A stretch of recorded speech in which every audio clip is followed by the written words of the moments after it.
That's the wrong formula, the waitress whispered to the billionaire just before the $100 million deal. What if a single warning, spoken so softly it could almost be mistaken for the hiss of steam from a coffee pot, had the power to change everything a man believed about success? What if the fate of thousands rested not on polished speeches in a boardroom, not on signatures written in gold-tipped pens, but on the trembling voice of someone who, to the world, was invisible? On that Tuesday morning, the little bell above the glass door of Mickey's diner jingled faintly, just as it had for decades. The place had seen better days. The linoleum floor, once a vibrant checkerboard, was scuffed to a dull gray. The booths, upholstered in red vinyl, bore the cracks of time patched with strips of duct tape. The chrome stools at the counter still spun, though a couple wobbled if you turned too fast. And always, lingering above the scent of frying bacon and fresh coffee, was the faint sweetness of pie cooling on the windowsill, Margaret Chen's pie. Margaret had worked here for 37 years. It wasn't where she had planned to spend her life. Once, long ago, she had stood in front of chalkboards, teaching high school chemistry to restless students. She had scribbled equations in white dust, explained the elegance of molecules linking together, marveled aloud at how life itself was built on patterns so small the naked eye could never see them. Back then, her dream had been simple: inspire a few kids to look closer, to question more, to fall in love with discovery. But dreams bent under the weight of reality. When her husband David fell ill, the teaching hours and salary could not cover hospital bills. She took on shifts at the diner to bridge the gap, telling herself it was temporary. But then David's illness worsened, the bills mounted higher, and by the time his battle ended, Margaret found herself with no classroom to return to. Teaching required energy, spark, and the kind of lightness she no longer carried. The diner, though humble, offered steady work, and in grief's quiet aftermath, she stayed. Over time, she became part of Mickey's as much as the squeaky door or the smell of coffee. She poured thousands of cups, learned the regulars' rhythms, watched generations come and go. She saw teenage couples carve initials into tabletops, saw those same couples return years later with children tugging at their sleeves. She knew when the traveling salesman wanted conversation, and when they wanted to be left alone. She knew which pie slice to serve to which customer without asking. She knew everything about the diner, except, perhaps, the role it was about to play in something far larger than chipped plates and clinking silverware. That morning began like any other. She arrived before dawn, carrying her old thermos of tea and the newspaper folded beneath her arm. She set the chairs down from the tables, wiped the counters with her habitual precision, and placed pies to cool in the front window, apple, cherry, and her special chocolate cream. The cook, Earl, shuffled in an hour later, humming off K, and soon the diner filled with the smells of bacon grease and toasted bread. By 7, the early rush of factory workers had come and gone, leaving behind coffee stains and the faint smell of sweat on worn uniforms. Then came the men in suits. Margaret noticed them instantly because they didn't belong. Not here. Not in this place where most customers wore denim or work boots. The first was tall, broad-shouldered, with silver hair that seemed sculpted into place. His navy suit fit like it had been made just for him, the kind of fabric Margaret had only ever brushed against on clearance racks she couldn't afford. His watch gleamed when he checked the time, a small, almost careless motion that spoke of habit rather than vanity. Behind him walked a woman, younger by at least 20 years, her sharp features softened only by the eagerness in her eyes. She carried a laptop bag and moved with a kind of urgent purpose, as though each step was part of an equation she was solving. They chose booth 6, near the window where morning light fell in slanted lines across the table. Margaret approached with her pad tucked beneath her apron, her voice steady with the same greeting she gave every customer. "Good morning. Coffee to start." The man looked up, meeting her gaze briefly. His eyes were gray, steady, and cool. The eyes of someone accustomed to being listened to. "Yes, please." Black. His voice was deep, controlled, carrying an authority that made Margaret straighten instinctively. The young woman added, "Tea for me. Green if you have it." Margaret nodded, making a mental note, and walked back to the counter.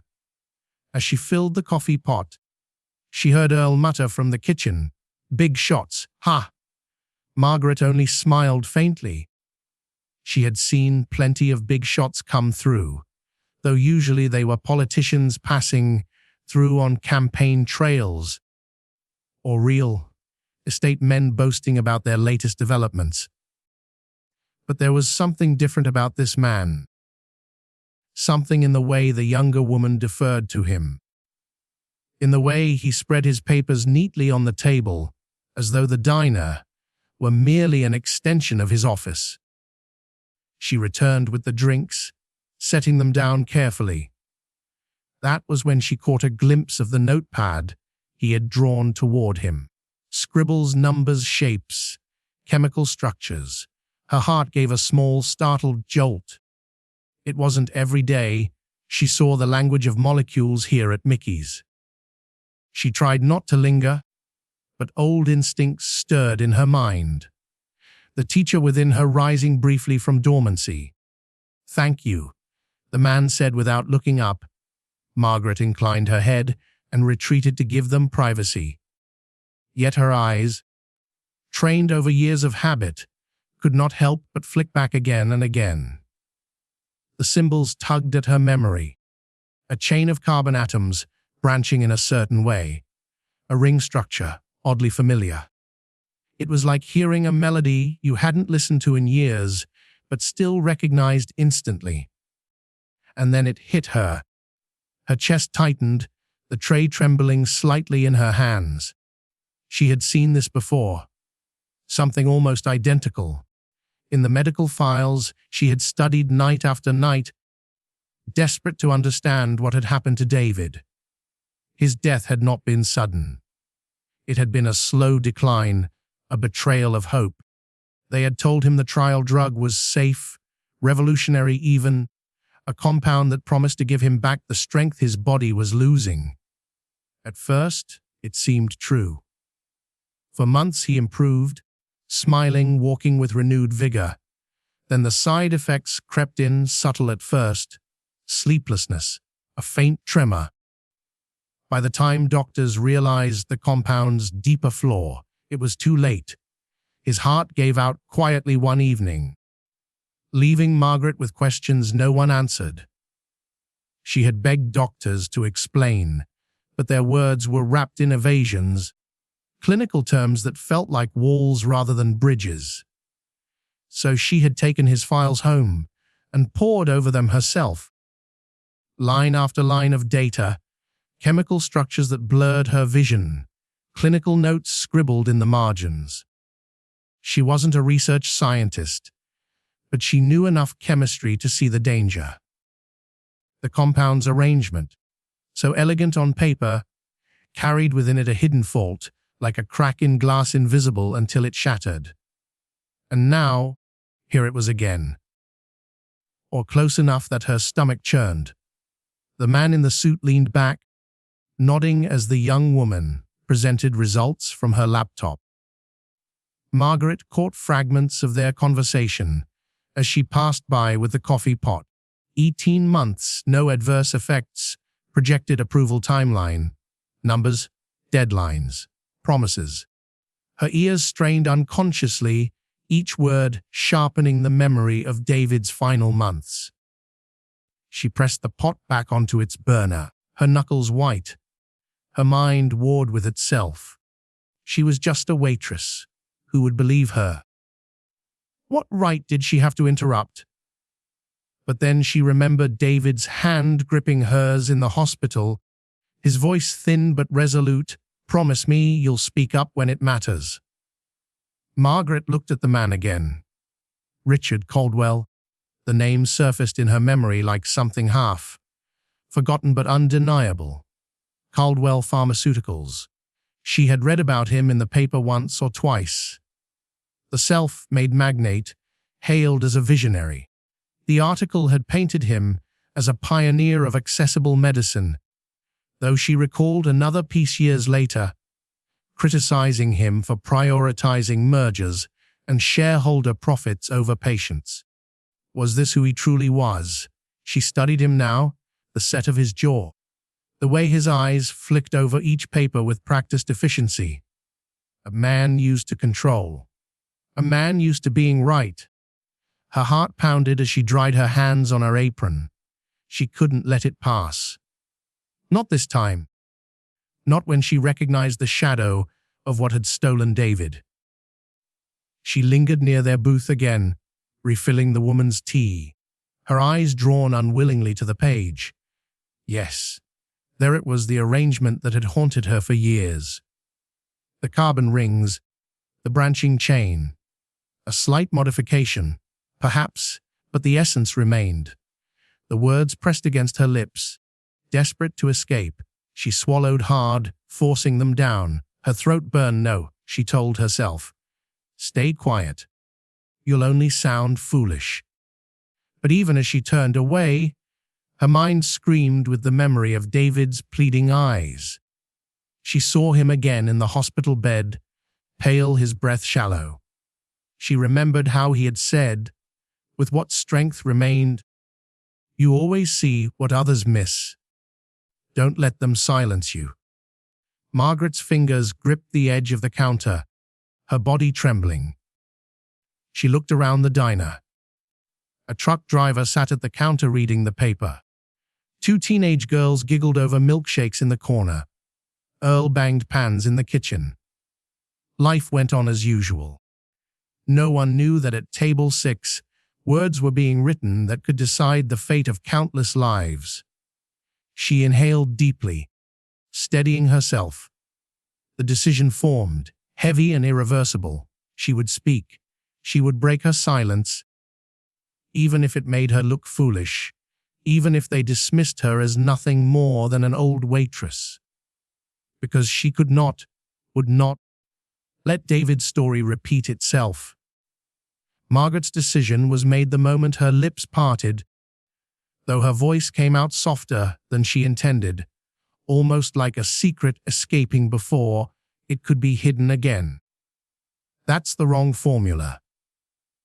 The words drifted into the air between her and the billionaire, fragile yet undeniable. For a heartbeat, she thought maybe no one had heard.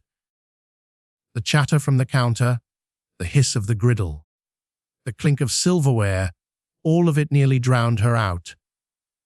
But then the man in the tailored suit, Richard Caldwell, lifted his head. His eyes narrowed slightly, like a hawk detecting the faintest rustle in the grass. "What did you say?" His tone was neither curious nor angry yet. It was careful, weighted. The kind of tone a man used when he wasn't accustomed to being interrupted. Margaret felt her pulse hammering at her throat. She hadn't rehearsed this. She hadn't planned how to explain herself. The air around her seemed too thick to breathe. She clutched the coffee pot like a lifeline, willing her trembling hands to still. Her voice wavered. She tried again. Stronger. "That formula you're working with, it's wrong. It isn't stable. It could hurt people." Silence spread through the booth like a shadow. The young woman sitting across from Caldwell froze, her pen hovering over her notepad. Her eyes darted between her boss and this ordinary waitress, uncertain whether to laugh, defend, or dismiss. Caldwell leaned back slowly, folding his hands together on the table. "And how?" he asked evenly. "Would you know that?" The question was a test, Margaret could tell. Not an invitation. It was designed to put her back in her place, to remind her she was an intruder in matters far beyond her apron and order pad. She could feel her knees threatening to buckle beneath the weight of his stare. But she steadied herself with the memory of David, his voice urging her not to be silent.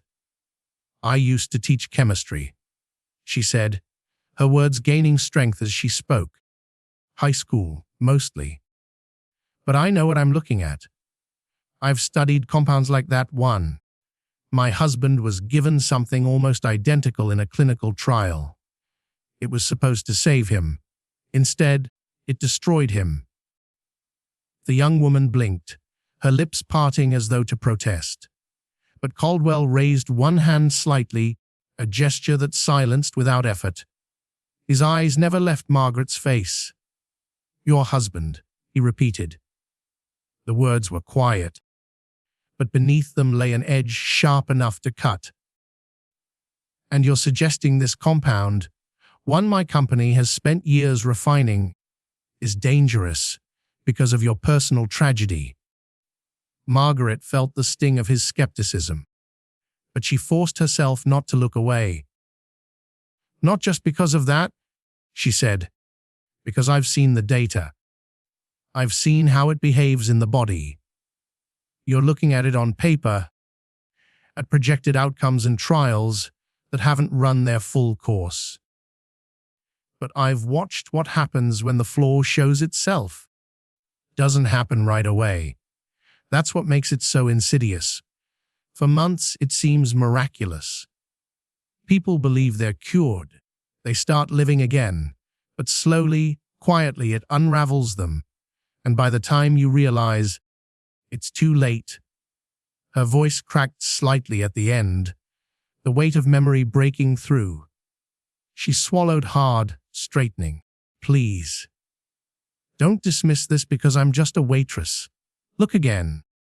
Look closer." Caldwell's expression remained unreadable, but a muscle in his jaw tightened. He glanced briefly at the papers before him, then back at her.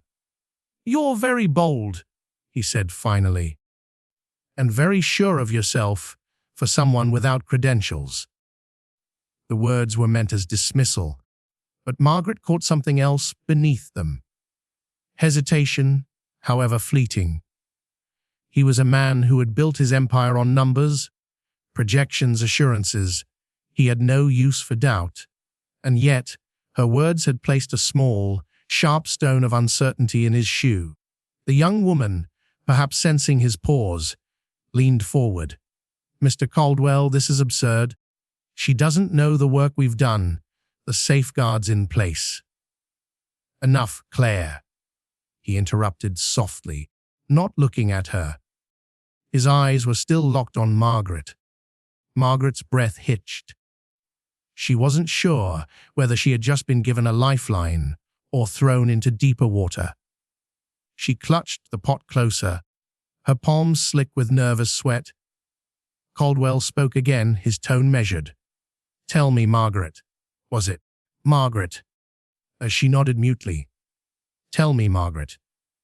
If what you say is true, if this compound is as dangerous as you believe, why would anyone approve it? Why would the data look promising? Are you suggesting an entire team of scientists, men and women with years of training, have overlooked what you've so conveniently spotted from behind a counter?" The challenge cut deep, but Margaret steadied her breathing. She thought of late nights hunched over David's files, the ache in her eyes, the fury in her chest as she uncovered what others had missed. "Because sometimes people see what they want to see," she answered. "Because there's money and pressure and deadlines. And because those flaws don't scream at you right away. They whisper. They hide until someone's life exposes them." For the first time, Caldwell leaned back fully, his gaze shifting toward the window. He drummed his fingers once against the table. The silence stretched, thick and uneasy. Claire shifted, clearly frustrated, but didn't speak.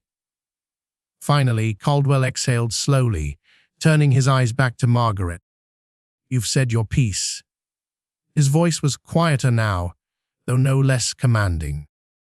"Go back to your work." It wasn't a dismissal exactly, nor an invitation to continue. It was a stalemate. Margaret nodded faintly, retreating toward the counter, her heart racing. She didn't know if she had planted a seed of doubt or simply made a fool of herself. All she knew was that the air felt heavier, as though some invisible current had shifted. She refilled mugs, wiped tables, moved through the motions of her job, but her thoughts circled endlessly. Had she done enough? Had she risked everything for nothing? Every time she glanced toward booth 6, she saw Caldwell not speaking, just staring down at his papers, his pen unmoving. The young woman, Claire, looked increasingly agitated, whispering in his ear, pointing at the laptop. But Caldwell kept returning to the page, to the structure, to the flaw she had named. Hours later, after they left, Margaret sat alone at the counter, exhausted. The diner had emptied. The pies had cooled to room temperature. Earl had gone home. Outside, twilight painted the sky in muted colors. She replayed the moment again and again, questioning every word, every tone. She wondered if she had made any difference at all. She couldn't know then that her quiet warning would ripple far beyond the walls of Mickey's.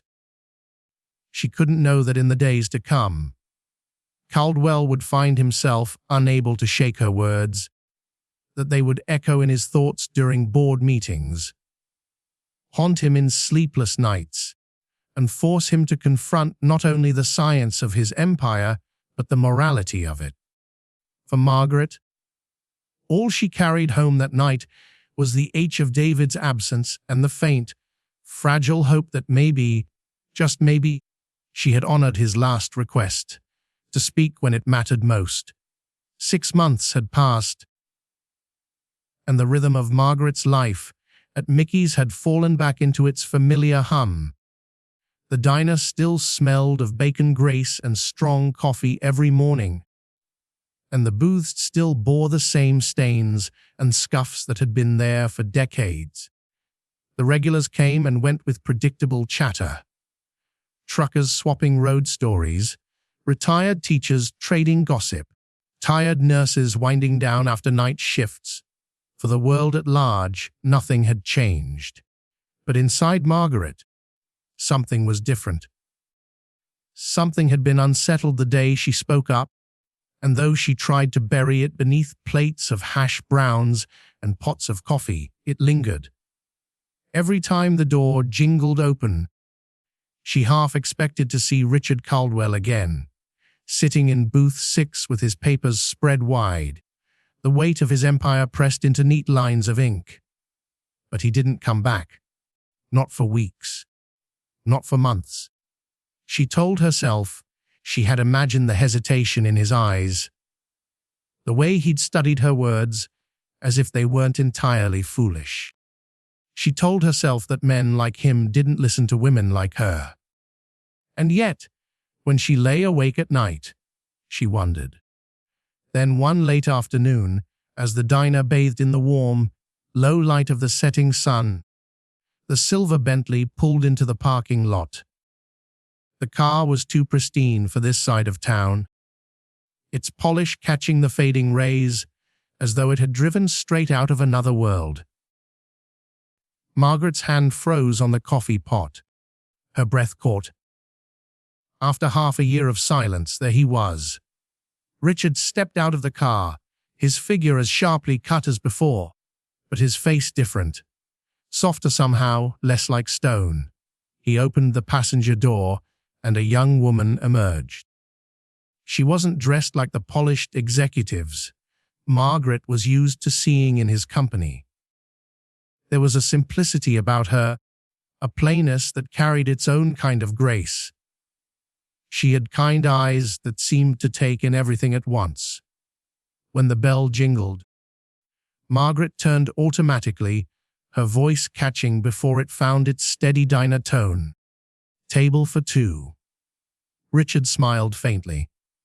It wasn't the practiced, distant smile of a businessman meeting a stranger, but something warmer, something earned.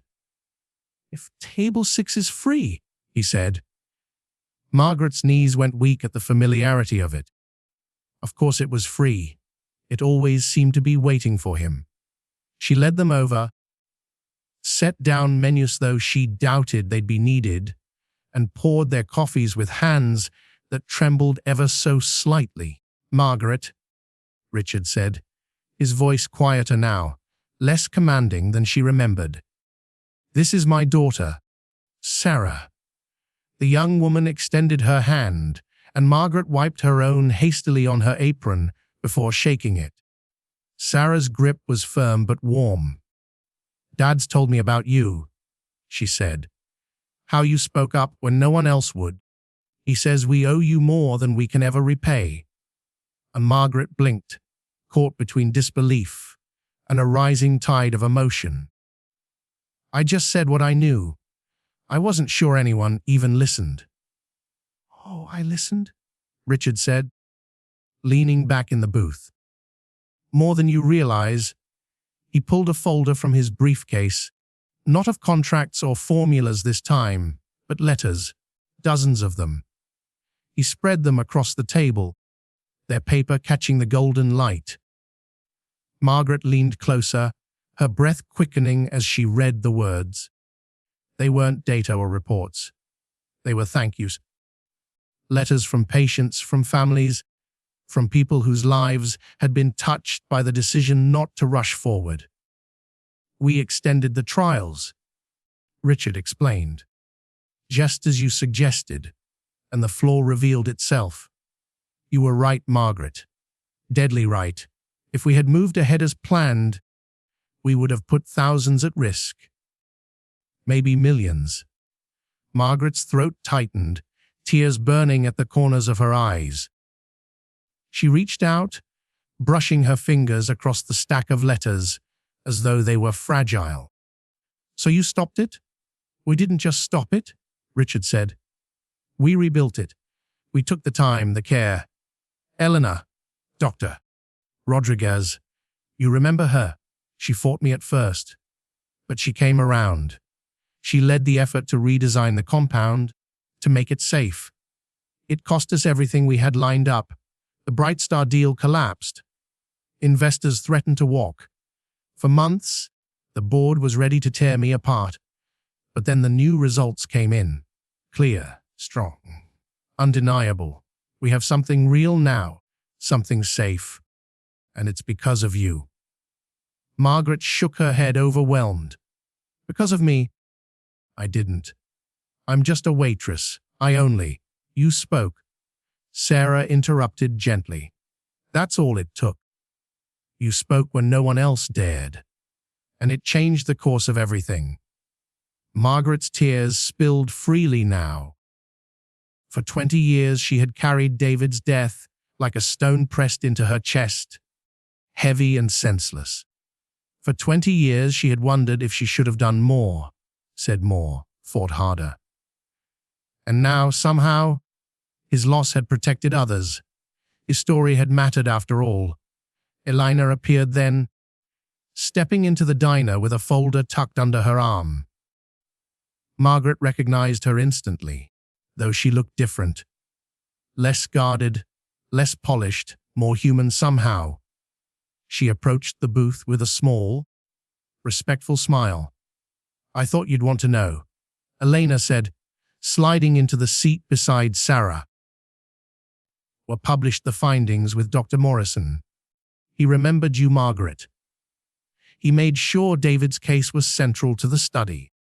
Because of him. Because of you. Other companies are already abandoning similar compounds. They won't make the same mistake." Margaret's hands flew to her mouth. She had carried David's file like a relic for so long, a collection of papers no one wanted to read. And now, his story was written into the annals of science, protecting lives far beyond the walls of that diner. Richard leaned forward then, his eyes shining with something she hadn't seen in him before. Gratitude, unguarded and sincere. "We're starting something new," he said. "The David Chen Foundation for Medication Safety. Independent testing. Patient advocacy. Funding research without strings. We want to make sure no one is silenced, no one is overlooked again." Margaret's voice trembled. "Why are you telling me this?" "Because we want you to be part of it," Richard said simply. "Not as a scientist or an executive, as its conscience, as the voice that reminds us what really matters." Margaret's hands shook so badly, she had to press them flat against the table. "I don't know how to run a foundation. I don't know how to." Sarah reached across the table, her hand closing gently over Margaret's. "You already know the most important thing. How to speak up when it matters most. The rest will teach you. Will stand beside you." Margaret wept openly now, not with shame or sorrow, but with release. For the first time in 2 decades, the weight she had carried felt lighter. David's death had not been in vain. His story had saved lives. His voice, through her, still echoed. They talked for hours, the diner growing quiet around them, the light outside fading into evening. Richard spoke of his father, of the values he had lost, and the ones he was rediscovering. Sarah spoke of the foundation's plans, scholarships, patient watchdog groups, lobbying for stricter safety standards. Elena spoke of the science, of how they were rebuilding trust one careful step at a time. And Margaret listened, astonished, humbled, and quietly proud. When at last they rose to leave, Richard pressed a sealed envelope into her hand. "For your time, for your courage," he said. "A small beginning." Margaret tucked it into her apron, not daring to open it, not caring about its contents just yet. What mattered was the ring already nestled there, David's ring, the one she had carried close for 2 decades. She pressed her hand against the envelope and the ring together, as though uniting past and future in one fragile moment. The Bentley pulled away, its taillights disappearing into the dark. Margaret stood at the door, watching until they were gone. Then she turned back inside, her diner quiet, her tables waiting. Tomorrow, she would rise and pour coffee as she always had. Tomorrow she would tell David, as she always did, about her day. Only this time, she would tell him that his story lived on, that his loss had become hope, that she had kept her promise at last. And for the first time in years, Margaret felt something she thought she had lost forever. She felt at peace,